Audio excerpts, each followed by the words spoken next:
last time we were here, we worked on that hospital that you see in the back.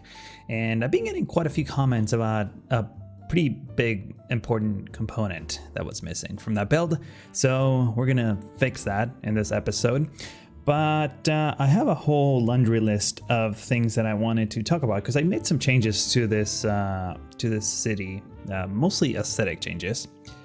You'll probably notice that the light settings are a little bit different. Now we have a much deeper ambient occlusion.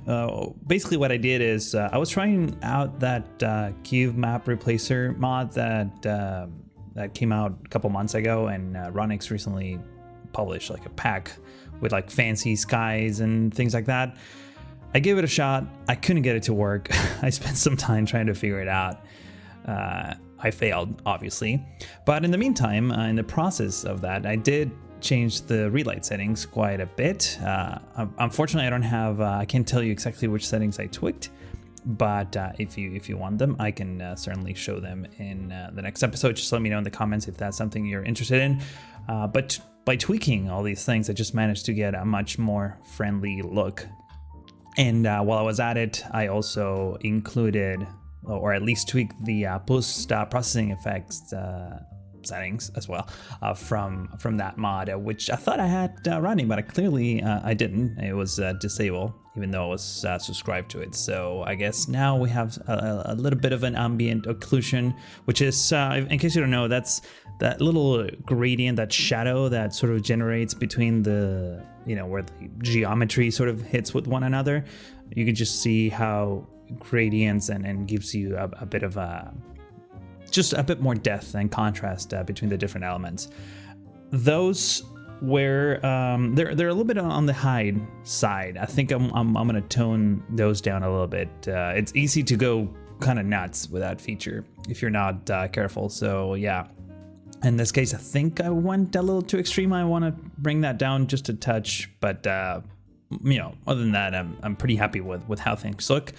And yeah, this is what we're doing on the screen right now before we move forward with the other topics that I have on this list, is an underground parking garage. I'm sure you guessed that already from the title and the thumbnail of the video, but yeah, I'm just using the tunnel feature to sort of create a fake sort of underground entrance into a potential parking lot for this hospital, because the recurrent comment in the previous video was the fact that, yeah, there's not enough parking for that hospital there, so which makes sense, yeah, especially for a hospital of this size. But yeah, so I couldn't get going back to my original topic about the cube map replacer mod. I couldn't get that to work. I did read the instructions and follow the steps, but I think I might be missing some other part or step, or maybe a mod failed and I need to like verify my game, the integrity of the game files or something like that. I don't know. I tried for a couple hours, couldn't get it to work. Probably like an hour actually. I couldn't get it to work, and I really wanted to get an episode out, so I sort of gave up. But like I said, in the meantime, we got a friendlier looking Nydal in general for prosperity, for future episodes at least. And let's see, what else do I have here? Oh yeah, talking about things that I couldn't get to work. So you might remember a couple episodes ago where I upgraded the train tracks, also with the new train track replacer mod by Ronix, Revo, and Simon. And I think there's, I don't know if there's more people involved in that, but I remember those three names. In any case, that was working for a while, but now it's just not working at all. I think the issue at this point is this train station is not properly connected, even though I can basically create a fake line from like basically another station and down the line, even near the edge of the map, and our original big massive terminal station that's up the hill. The actual nodes sort of connect, but I'm not getting any train spawning, so I'm not entirely sure what's going on. I need to do some research on that. But it's been kind of frustrating because that means that now there's a ton of people driving into the city instead of taking the train, which was a bit more efficient, especially because we have the tram sort of terminal right in front of the station, so that people, all that they have to do is just switch between one transportation mode and the other, and don't take a car into the city. Not that we have any traffic issues or anything like that, but just something that will be nice to have. I just want more variety of people coming in interesting ways into the city. That's pretty much what it comes down to. But if you have any experience with the very specific train asset that I'm using, or the train station asset, that I'm using, or any other thing that I may have missed, the tracks from the actual train station itself do get upgraded to the new ones, by the way. Even though there's a segment of vanilla tracks, you're probably going to see it in the cinematics at the end. But yeah, I don't know what's up with that. I'll keep investigating, but if you can point me in a direction where I can troubleshoot this, that would be much appreciated. Let's see. Last but not least, I want to address another recurrent comment that keeps coming up in the multiple episodes, which is the fact that all the churches in the city are kind of oriented all over the place. So everyone has been telling me that churches need to have their altar facing east. And while I knew that was a thing, I honestly totally forgot when I put them down. So obviously they're all just pointing random directions. And here's a lame excuse for that. There is no east in the city. I'm constantly changing the coordinates in general, just to get the better lighting hitting the camera so that I can actually show off everything that I'm doing. So there's really no east, technically speaking. But yeah, like I said, that's kind of a lame answer. The right answer is I'm probably not going to change the churches now, because I already spent a lot of time decorating around them. So yeah, I don't want to have to do that again. And for the most part, I'm actually really pleased with how they look, which is the biggest thing. If I was like, maybe this doesn't look quite right, I would probably spend some time tweaking that. But yeah, that's just gonna stay like that. So sorry. With that out of the way, yeah, we should probably talk about what's happening on the screen. So the parking lot, obviously, it's not really detailed inside, because I think this is just a vanilla like 2-lane road that sort of goes down and it turns into a black hole at that point. I think there's some other road types from network extensions that do have rendered interiors, but in this case I just thought it was fine this way, especially because it's actually clipping with the retaining wall. I don't know if you probably already saw it in one of the clips a second ago, but yeah, it almost looks like a metallic fence, which means that the parking lot is, temporarily closed or something like that. So I kind of like that aesthetic. I thought it was a happy accident, and I decided to leave it. Again, it will be more clear. It will make more sense, at least during the cinematics at the end. So stay tuned for that. And this episode, I guess that was kind of a quick build, but I've been doing a lot of like tiny builds all over the place until I got to this build right here, the one I'm working on the screen right now. This is that Lombard looking street that we worked on several episodes ago, which I left somewhat undetailed. There's this monastery right there in the middle, which probably is not pointing east. And I just decided to add a few trees here just to make it a little bit pretty and start sort of tackling this sort of hill that I've been promising to do a cool project on, which in this episode I'm going to sort of hint what I'm going to be doing. I'm kind of trolling you, honestly, on this episode, because I'm not actually going to be working on that, but I've been very eager to actually get that done. So maybe, hopefully, if I can find all the right pieces, I'll get that done in the next episode or so.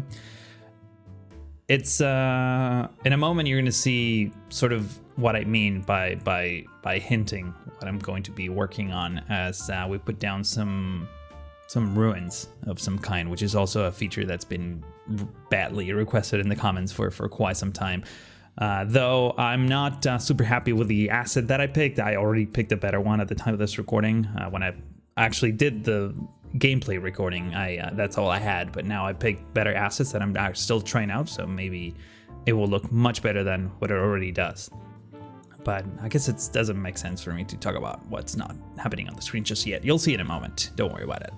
One quick thing that I totally forgot about this. So I've been streaming quite a bit. You probably noticed that. Actually been streaming other games that are not City Skylines as well. But what I wanted to mention is starting January, I'm going to move all my streaming straight to Twitch. So I'm not longer going to be streaming on YouTube for multiple reasons, but primarily because it's kind of a pain having to dual stream. And that's one of the main reasons. The other main reason is I want to upload the VODs, you know, the video on demand after the fact to YouTube at a much higher quality, than 1080p. So that means I will have to record locally a high quality version and then upload that once the stream is over. So if you don't want to miss my streams from now on, or at least from January on, I might do a couple more before we made the switch, but head over to twitch.tv/StreakToaster. That's you know, just follow me there and you're gonna get a notification next time I go live.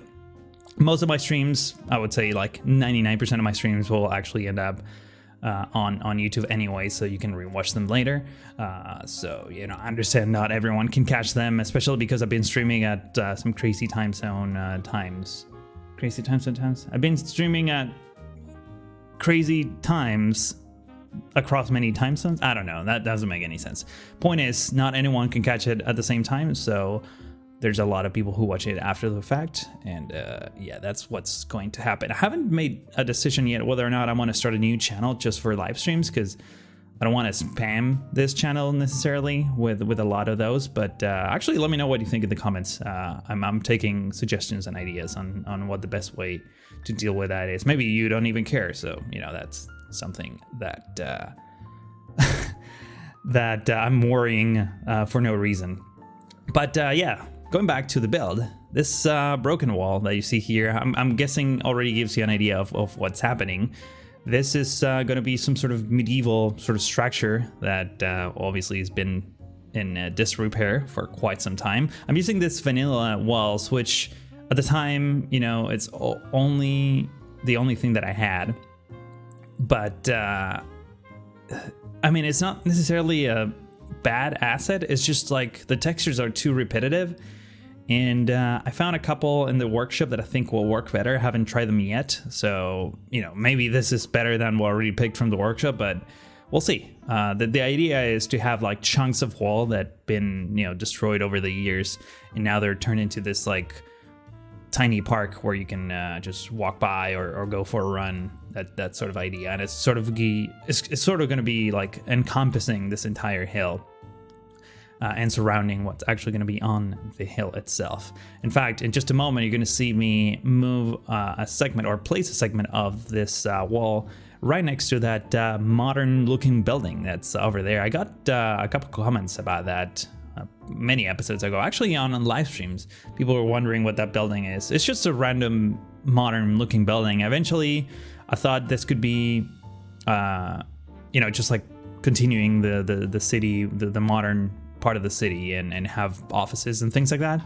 But as I was putting down these sort of medieval walls, I figured, hey, this could be some sort of like visitor center for the thing that I'm going to put on the top of the hill. So kind of worked great. In fact, I'm actually using this wide parking lot road. You're going to see in a moment when I just drag a chunk of broken medieval wall through the middle of this parking street, which I think came out pretty great. I thought it was a clever idea, and obviously it's not going to be just the one chunk. I think I ended up splitting it into 3 pieces so that it looks a bit more integrated with the parking lot around it, especially because I'm going to be putting down some areas where pedestrians can actually park their cars and go across the street without having to go around the walls, which would potentially be kind of dangerous, maybe? I don't know. But yeah, just to... Oops, I hit my mic. Just to randomize it a little bit, I figure that will be a good idea. And obviously we're putting down some markings here and there so that cars don't actually drive on the wall.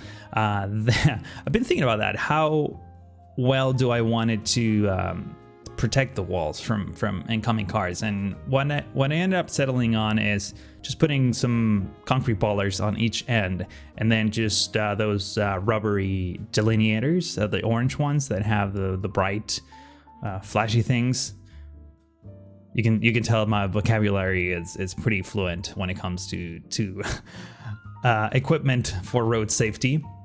But yeah, this gives you an idea of what I'm trying to do, just for the most part, so I don't have cars driving on those areas. This whole middle section of this parking lot road is just meant for pedestrians. I might even drag some pedestrian invisible paths just so that we get people walking there.